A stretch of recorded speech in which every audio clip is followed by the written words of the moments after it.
l'objet de cette rencontre, de ce point de presse, c'était effectivement euh, d'informer l'opinion publique, surtout les victimes, que les deux organisations se sont mis ensemble pour traduire effectivement la fiche afin de permettre les victimes qui veulent la participation dans toutes les phases de la procédure devant la Cour pénale internationale. Comme vous le savez, ça fait déjà plus de 6 ans que l'enquête a été ouverte sur la situation au Burundi. Et après 6 ans, bon, il y a eu effectivement d'autres rapports de la Commission internationale d'enquête sur le Burundi, les rapports du rapporteur spécial sur le Burundi. À un certain moment, il se peut, ça peut être demain ou après-demain, on ne sait pas, ça reste le secret professionnel du bureau du procureur, mais nous estimons quand même que le bureau du procureur a eu suffisamment d'informations, quitte à ce qu'il peut ouvrir des enquêtes.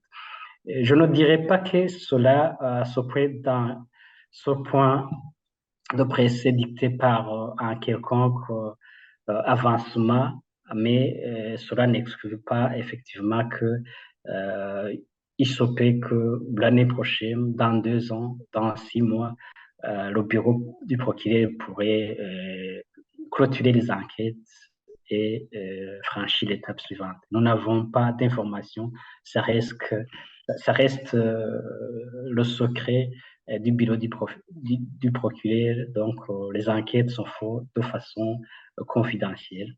Mais nous estimons qu'après 6 ans, il est temps d'informer l'opinion, surtout les victimes, qu'il y a aussi une fiche à compléter afin d'être à jour si demain ou après-demain l'enquête venait à être clôturée.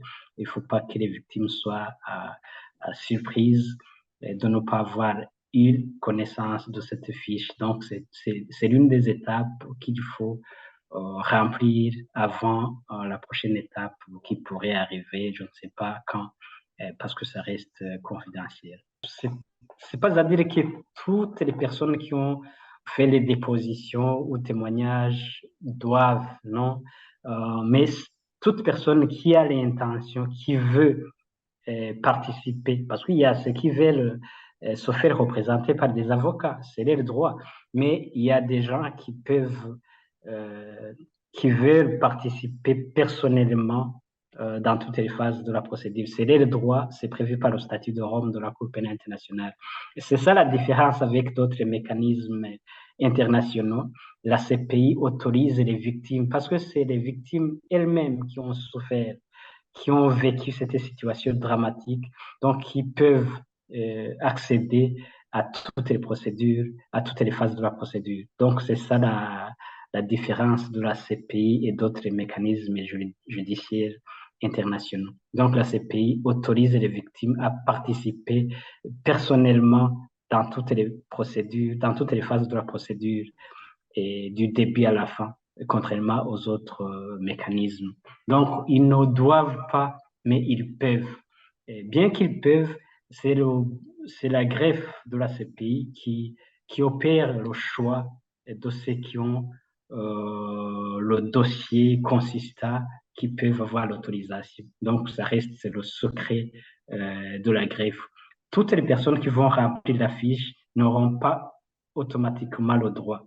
C'est la greffe ou la section participation des victimes et réparation qui va opérer un choix et dire parmi les 50 personnes qui ont rempli la fiche, seules 5 ou 10 ont été acceptées. Donc, ça reste le choix. On ne pourra pas dire qui sera choisi et qui ne sera pas. Ça reste le choix de la greffe, spécialement de la section de la participation des victimes et réparation.